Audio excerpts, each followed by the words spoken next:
Hi, I'm Bill Sullivan, author of 21 books, and I've been at the Portland Book Festival every year since it started out as Wordstock. And every year people come up to my booth and talk to me about what's new and what's interesting that I've written in the last year. And I've got a lot of interesting new things to talk to you about today.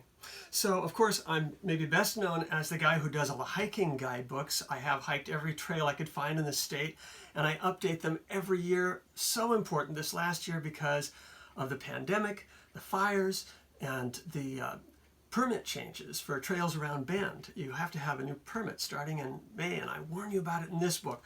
But the book that's really changed this last year is the Portland Area Hiking Guidebook, the 100 Hikes in Northwest Oregon. And because we're here virtually and I can't actually give you this book to look at, you can go to my website, OregonHiking.com, at any time, and you can buy one of these books from Powell's or Amazon's or online, or you can get it as an ebook for half the price on Kindle. But here is the local guide that I just updated this year with the changes in the Columbia Gorge since they've reopened some trails, and a dozen brand new ones that are going to be less crowded and don't have problems with permits or fires. They're all rated by difficulty, as always. And it starts right out in Portland. Here's the new bridge over the Burnside Avenue on the Wildwood Trail. That makes a nice destination. It was designed by Portland artist Ed Carpenter to look like a trail through the sword ferns. And maybe the Steigerwald Refuge. This is in Washougal, almost across from Multnomah Falls. They're spending millions of dollars to open up the dikes here and let the river flood there for the wildlife. You can go see what they're doing. No crowds, no permits, interesting place. Or up to Mount St. Helens. And they didn't have the problem with fires there either. So here's the Kalama River. It goes to a lake that vanished a dozen years ago when an ash flow from the volcano came down and flooded this meadow. And it's open to horses and mountain bikes. It's completely quiet, no crowds, no trails, no permits. This is this kind of thing you need in a pandemic because everybody wants to get out. You want to get and it's so important to do that too, but you got to go where other people are not. And Mosier Plateau is another example.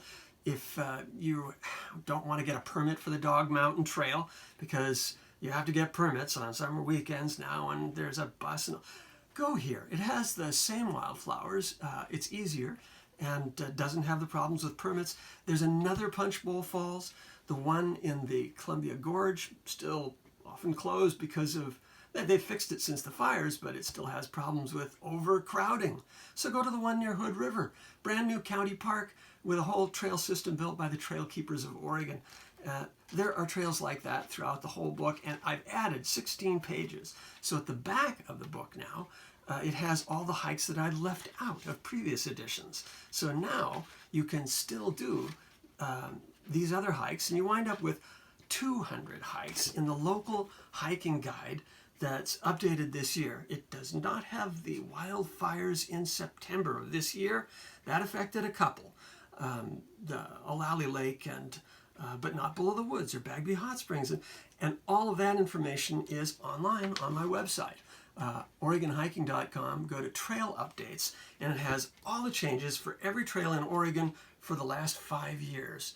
If your book's older than 5 years old, time to get a new one, like this new 5th edition for the local hiking guide. Then I have a couple that cover the whole state, and this one is the prettiest book I've done. It's all in color. It's the most beautiful hikes in Oregon, and it's color-coded so that the blue areas are the coast, and the yellow and orange areas are the desert, and it has hot springs and bed and breakfasts and wildflowers, so it's by area. And then this one I think you'll like, it's by season. Every month of the year, I recommend half a dozen appropriate hikes to do in that season. So people always ask me, what's your favorite hike? Well, it really matters. Are you going in March? If so, you might want to do one of these. Or in April, there's different hikes. It's important to get there when the mosquitoes are gone, when the wildflowers are blooming, when the waterfalls are full, And these are all stories based on the outdoor columns I've been writing for the newspapers in Eugene and Salem for 20 years. You probably haven't seen those. So it's a way of inspiring you to get out and do something. Even in winter, you could rent this fire lookout. And it's not crowded. It's not that close to Portland. It's closer to Eugene. But this is the whole state. Kind of a pretty book to give maybe as a present for Christmas. I am a fifth generation Oregonian, so I've done 2 books about the history of the state. And what's fun about these is that I have now narrated these as audiobooks. In fact, everything on this side of the table you can get as an audiobook from Amazon Audible. Murder mysteries, historical novels, and history of Oregon. This is the human history of the state, starting with the very first people who lived in a cave in the desert 14,000 years ago, and recounting the Indian legends and the gold mines, and goes up to World War II. And has ideas for places you can go see where these things happened. This is a scarier book. Floods, fires, earthquakes, volcanoes. This is what it might look like the day after the big tsunami hits that they're predicting for the Oregon coast, and will shake up Portland pretty well too. But it's the natural history of Oregon. And again, if you can get these as an ebook or as an audiobook, and then I'll narrate the story and you can listen to it. I think they're about 8 hours of listening if you want to listen to me that long. And then these are my most popular audiobooks are the true memoirs of the story of a 1,000-mile hike I took across Oregon, listening for coyote. This one was chosen one of Oregon's 100 books, the 100 most significant books in the history of the state. It's the story of a hike I went to start off my research for all these books by walking 1,000 miles across Oregon one summer. I went from the westernmost point of the state alone with a backpack to the easternmost point in 2 months.